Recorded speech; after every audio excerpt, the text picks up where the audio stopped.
ఓం గం గణపతే నమః శ్రీమాత్రే నమః శ్రీ వారాహిదేవ్యై నమో నమః. Welcome to our YouTube channel Chagantipati talks. మహామహిమాన్వితమైన వైశాఖ మాసంలో వినవలసిన వైశాఖ పురాణం 10వ అధ్యాయము. దక్షయజ్ఞ నాశనము కామదహనము. రుద్రుడు ఆ వార్తను విని కాలాంతకుని వలె భయంకరాకారుడై కోపమున తన తలపైనున్న జటను పెకలించి నేలపై కొట్టెను. దాని నుండి భయంకరాకారుడును 1000 బాహువులను కల మహాబలశాలియగు వీరభద్రుడు వెలువడెను. అతడును పరమేశ్వరునికి నమస్కరించి నన్ను సృష్టించిన కారణమును తెలుపమని చేతులు జోడించి అడిగాను. పరమేశ్వరుడు నా భార్య వినజాలని రీతిలో నన్ను నిందించిన ఆమె శరీర త్యాగమును కారణమైన దక్షుని సంహరింపమని ఆనతిచ్చెను. భూత సంగములను వీరభద్రుడు వెంట పొండని పంపెను. ఇట్లు పరమేశ్వరుని ఆజ్ఞనందిన వీరభద్రుడు వాని వెంట వెళ్ళిన పరివారము యజ్ఞశాలను చేరి అచ్చటనున్న దేవతలు, రాక్షసులు, మానవులు మున్నగు మహావీరులందరినీ కొట్టిరి. సతీదేవి మాటలకు నవ్విన సూర్యుని దంతములను వీరభద్రుడు రాలగొట్టెను. సతీదేవి మాటను సతీదేవిని పరిహరించిన ఎవరు ఏ అవయవమును సవరించుకొనిరో వారు ఆ అవయవమును వీరభద్రుడు నాశనం కావించెను.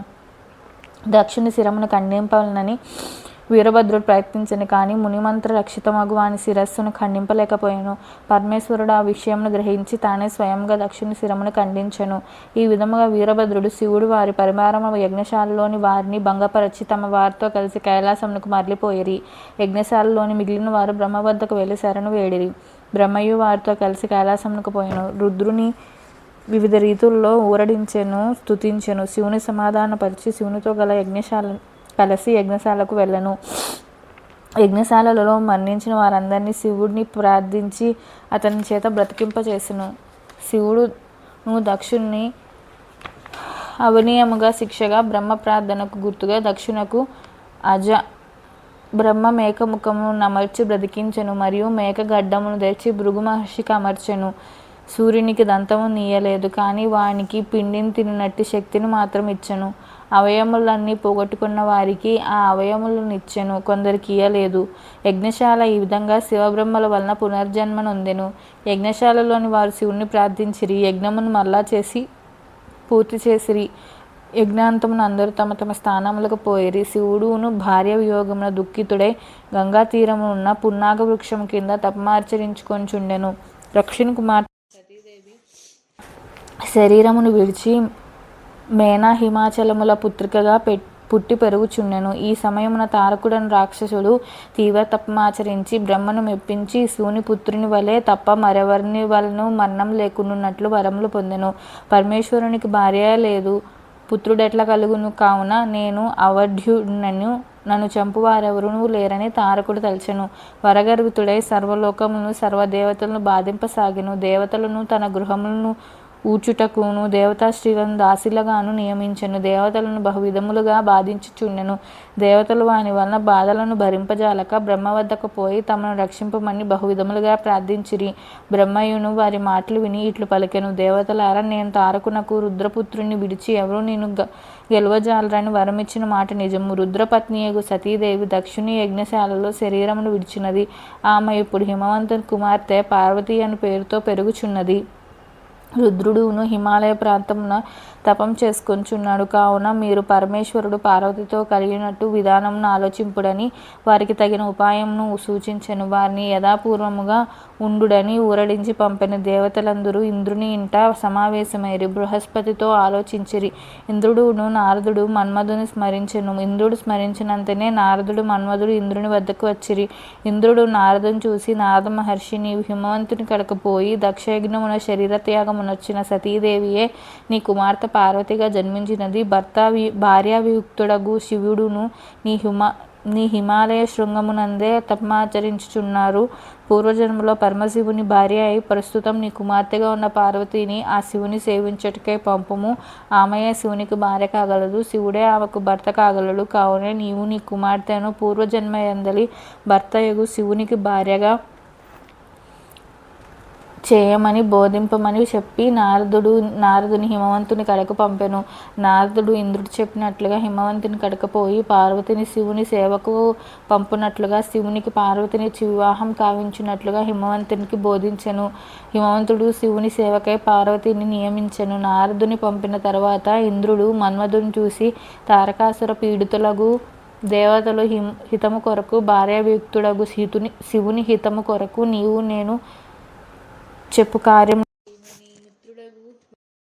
శివుడు తపమాచరించు ప్రదేశమునకు పొమ్ము. హృదయ మనోహరములగు వసంత తరు శోభలను ప్రయోగింపుము. శివపార్వతులను పరస్పరానురాగం కలిగి వారిద్దరికీ సమాగమ ఏర్పడినచో రుద్రపుత్రుడు జన్మించి తారకాసుర వధ జరుగును. దేవతలకు పరపీడనము పోవును. ఈ ప్రకారం చేయమని వాణిని పంపెను. మన్మధుడును ఇంద్రుని ఆజ్ఞను పాటించి మిత్రుడగు వసంతునితోనూ భార్య అగు రతీదేవితోనూ మలయానిలాది పరివారములతోనూ శివుడు ఉన్న తపోభూమికి పోయెను. ఆ కాలమున వసంతకాలము ఆ ప్రాంతమున విజృంభించెను. ఆ ప్రాంతమంతయును బహువిధ పుష్ప సమృద్ధము మలయానిలా బహుళములు అయ్యెను. ఆ సమయమున తనకు పూజా పుష్పములు మున్నగు వారిని సమర్పింపవచ్చిన పార్వతితో శివుడు సంభాషించుచుండెను. మన్మధుడును శివపార్వతుల సమాగమునకిదియే తగిన సమయమని తలచెను. శివుని వెనుక భాగమున చెట్టు చాటును నిల్చుండి ఒక బాణం ప్రయోగించెను. మరలా ఇంకొక బాణం ప్రయోగింప సిద్ధముగా ఉండెను. శివుడు తన మనస్సు చలించుటను గుర్తించెను. కారణమేమని విచారించెను. నిశ్చలమైన నా మనసిట్లు చంచలమగుట ఏమి? నాకిట్టి చాంచల్యము కలిగించిన వారెవ్వరని విచారించి నలువైపులా పరిశీలించెను. బాణప్రయోగం మనర్పబోవు మన్మధుని చూసెను. తన చూపును పార్వతి నుండి మరచెను. మన్మధునిపై నిటలాక్షుడు తన నుదుటనున్న మూడవ కన్ను తెరచెను. లోకభీషణమైన ఆ శివుని నేత్రాగ్ని మన్మధుని వాని ధనుర్బాణములతో దహించెను. తమ కార్యం ఏమగునో అని చూచుచున్న దేవతలు భయపడి కకావికలై పారిపోయిరి. వసంతుడు మన్మధుని భార్య రతీదేవి శివుడు తమను కూడా శిక్షించునేమో అని ఆ శిక్ష ఎట్లును అని భయపడుచుండిరి. పార్వతీయు భయపడి కన్నులు మూసుకొని దూరంగా పోయెను. స్త్రీ సన్నిధము యుక్తం కాదని పరమశివుడు అంతర్ధానమయ్యెను. మన్మధుడు చేసిన పని దేవతలకు శివునకు ఇష్టమే అయినను మన్మధునకు మాత్రము అనిష్టమై అనర్థము కలిగినది. ఒకవేళ శివునకు దేవతలకు అనిష్టమైన పనిని చేసినచో ఇంకా ఎంతటి ఆపద మన్మధునకు కలుగునో ఎవరు చెప్పగలరు? కావున శృతకీర్తి మహారాజా, ఇక్ష్వాకు వంశము వాడైన హేమాంగుదుడు సత్పురుషులకు అనిష్టుడయగును. సజ్జనులకు గౌరవింపక పరమాత్మకు అహితము వైకల్యము కలవారిని అప్రసిద్ధులను ఆదరించి గౌరవించుటచే చేసిన దానికి సునకాది హీన జన్మలను ఎత్తి బాధపడెను. కావున సాధుసేవ ముఖ్య కర్తవ్యము. అనాథల ఎడ దయా జాలి మితిమీరరాదు. ఈ విషయమును గమనింపవలెనని శృతదేవుడు వివరించెను. పరమశివుని కనిష్టమును చేర్చే మన్మధుడు తర్వాత జన్మయందును బాధలు పడెను. పరమ పుణ్యప్రదమైన ఈ కథను రాత్రి గాని పగలు గాని ఎవరు వినిన జన్మ మృత్యు ముసలితనం ఉన్నగు భయముల నుండి విడువబడుదురు. అనగా వారికి జన్మాదుల వలన భయం ఉండదు అని శృతదేవుడు శృతకీర్తికి వివరించెను. 10వ అధ్యాయం పూర్ణం. Please subscribe our channel. ఓం నమో నారాయణాయ. Thank you.